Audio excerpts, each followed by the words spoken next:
할렐루야, 축복열차 구독자 여러분 반갑습니다. 오늘도 변함없이 축복열차에 함께 해주신 여러분을 주님의 이름으로 환영합니다.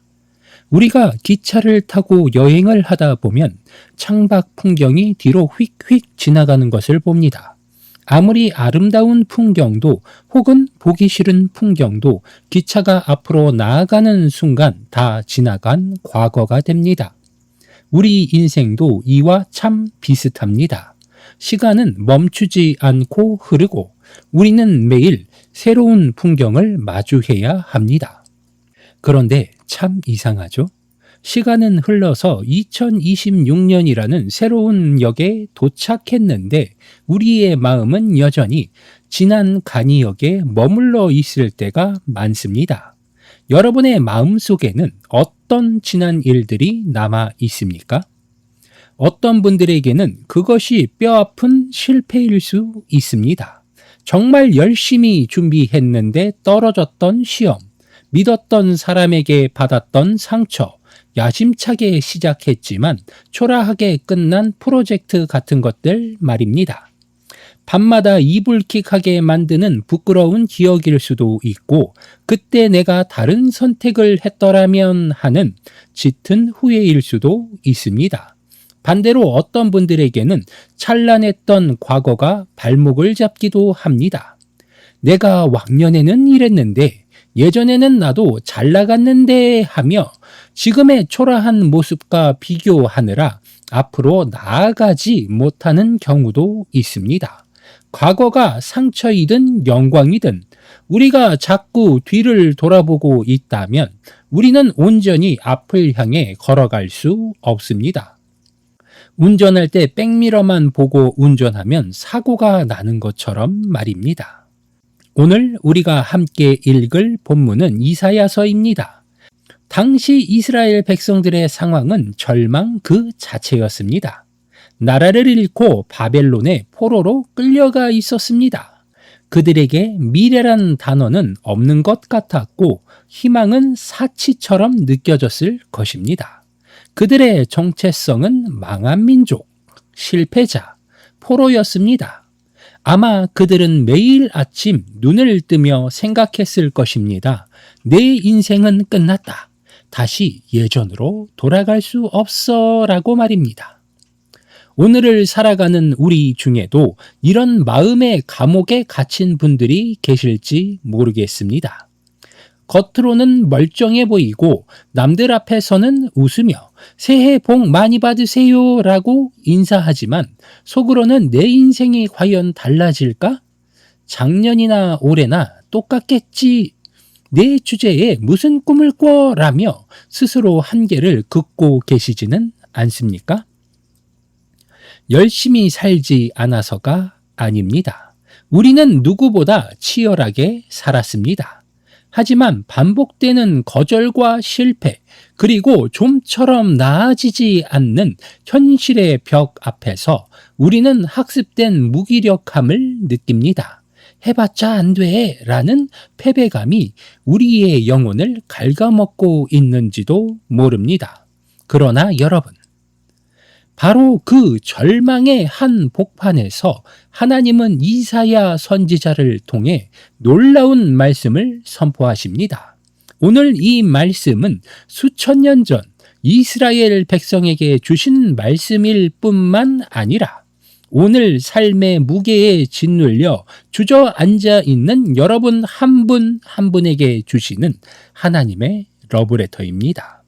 지금부터 하나님께서 우리에게 어떤 새로운 일을 행하시려는지, 그리고 우리가 그 일을 보려면 어떻게 해야 하는지 말씀을 통해 깊이 들어가 보려 합니다. 우리의 시선을 과거에서 미래로, 땅에서 하늘로 돌리는 시간이 될 수 있기를 소망합니다. 오늘 본문을 통해 하나님은 우리가 새 일을 경험하기 위해 붙잡아야 할 세 가지 영적 원리를 말씀해주고 계십니다.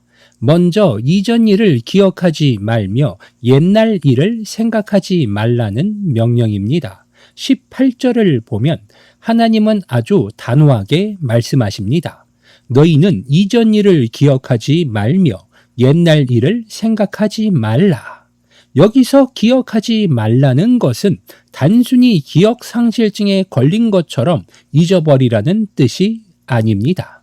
과거의 사건이 오늘의 나를 지배하지 못하게 하라는 뜻입니다. 우리는 종종 과거를 나의 정체성으로 삼습니다. 나는 지방대 출신이야. 나는 흙수저야. 나는 이혼 가정에서 자랐어. 나는 의지박약이야. 과거의 배경이나 경험을 가지고 현재의 나를 규정하고 미래의 가능성까지 차단해 버립니다. 사탄이 가장 좋아하는 전략이 바로 이것입니다. 우리를 계속해서 과거의 쇠사슬에 묶어 두는 것입니다. 하지만 하나님은 말씀하십니다. 그거 놔라. 그거 이제 너 아니다 라고 말입니다. 하나님 안에서 우리는 매일 다시 태어납니다. 예수 그리스도의 십자가는 우리의 과거를 청산하는 능력입니다. 여러분이 어제까지 어떤 실수를 했든 어떤 실패를 했든 오늘 회개하고 주님 앞에 섰다면 여러분은 새로운 피조물입니다. 지나간 버스를 잡으려고 뛰어가면 사고만 납니다. 떠난 버스는 보내줘야 다음 버스를 탈 수 있습니다. 여러분을 아프게 했던 기억, 수치스러운 순간, 나는 안 돼라고 속삭이는 과거의 목소리와 과감하게 작별하십시오. 그것들을 쓰레기통에 버리라고 하나님은 명령하십니다. 왜냐하면 여러분의 손에 낡은 과거를 꽉 쥐고 있으면 하나님이 주시는 새 일을 잡을 손이 없기 때문입니다. 그리고 둘째, 하나님은 보라, 내가 새 일을 행하리니 이제 나타낼 것이라 라고 선포하고 계십니다. 19절 상반절입니다. 보라, 내가 새 일을 행하리니 이제 나타낼 것이라. 여기서 새 일은 우리가 한 번도 경험해보지 못한 하나님의 창조적인 역사를 의미합니다. 그런데 중요한 것은 이제 나타낼 것이라는 표현입니다. 원어적인 의미를 살려보면 씨앗이 땅을 뚫고 싹이 터 나오는 이미지를 갖고 있습니다. 여러분, 씨앗이 땅 속에 있을 때는 아무것도 보이지 않습니다. 겉으로 보기에는 그냥 메마른 땅 같습니다. 농부는 알지만 지나가는 사람은 모릅니다. 여러분의 삶이 지금 그렇습니다. 겉으로 볼 때는 아무런 변화가 없는 것 같습니다. 기도를 해도 응답이 없는 것 같고 노력도 성과가 안 보이는 잠복기처럼 느껴집니다. 그래서 우리는 조급해야 합니다. 하나님 일하고 계신 거 맞습니까? 왜 나만 제자리인가요? 하지만 하나님은 말씀하십니다. 싹이 트고 있다. 내가 이미 시작했다. 너는 보지 못하느냐라고 말입니다. 하나님의 일하심은 우리의 눈에 보이기 이전에 이미 시작되었습니다. 물 밑에서 쉼없이 발을 젓는 백조처럼 땅 속에서 치열하게 뿌리를 내리는 씨앗처럼 하나님은 지금 여러분의 삶의 이면에서 부지런히 새 일을 만들고 계십니다. 지금 당장 결과가 보이지 않는다고 낙심하지 마시기 바랍니다. 눈에 보이는 현상은 진짜가 아닙니다. 믿음은 바라는 것들의 실상이요 보이지 않는 것들의 증거라 했습니다. 하나님이 행하실 새 일을 기대하며 기다리는 것, 그것이 우리가 취해야 할 믿음의 태도입니다. 그리고 마지막으로 세 번째, 하나님이 행하시는 새 일의 방법은 광야의 길을 사막의 강을 내는 것입니다. 19절의 하반부를 보니 이 부분이 오늘 말씀의 백미입니다. 반드시 내가 광야의 길을 사막의 강을 내리니. 그렇습니다. 상식적으로 길은 평지에 내는 것이고 강은 물이 있는 곳에 흐릅니다. 광야는 길이 없는 곳이고 사막은 물이 없는 곳입니다. 즉 불가능한 상황입니다. 지금 여러분의 상황이 광야와 같습니까? 어디로 가야 할지 방향을 잃었고 도와줄 사람 하나 없는 고립된 상황입니까? 여러분의 심령이 사막 같습니까? 기쁨이 메말랐고 감사가 사라졌고 삶이 팍팍하기만 합니까? 세상은 말합니다. 거긴 끝이야. 길이 없어 돌아가라고 말입니다. 하지만 우리 하나님은 없는 길을 만드시는 분입니다. 기존에 있던 길을 보수공사하시는 분이 아니라 아예 길이 없던 곳을 뚫어버리시는 분입니다.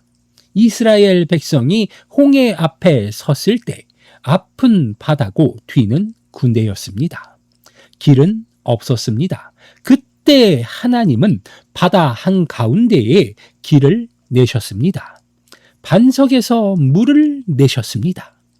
여러분이 지금 겪고 있는 그 막막함, 도저히 답이 안 나오는 그 재정 문제, 꼬일 대로 꼬인 인간관계, 꽉 막힌 진로, 그곳이 바로 하나님이 기적을 행하실 무대입니다. 하나님은 여러분의 스펙이나 배경을 재료로 쓰시는 것이 아니라 여러분의 믿음을 재료로 쓰셔서 광야 한 복판에 고속도로를 내실 것입니다. 그러니 상황을 탓하지 마십시오. 나는 흙수저라서, 나는 재능이 없어서라고 말하지 마십시오. 광야이기 때문에 하나님이 길을 내십니다. 사막이기 때문에 하나님이 강을 흐르게 하십니다. 우리의 결핍은 하나님의 능력이 머무는 통로가 될 것을 믿게 되시기 바랍니다. 사랑하는 축복열차 구독자 여러분, 이제 말씀을 정리하려 합니다. 오늘 우리는 이사야서를 통해 놀라운 비밀을 확인했습니다. 하나님은 우리의 과거를 묻지 않으시고 지금 이 순간부터 새 일을 행하기 원하신다는 사실입니다. 혹시 이번 생은 망했어 라는 자조적인 농담을 진담처럼 하고 다니진 않으셨나요?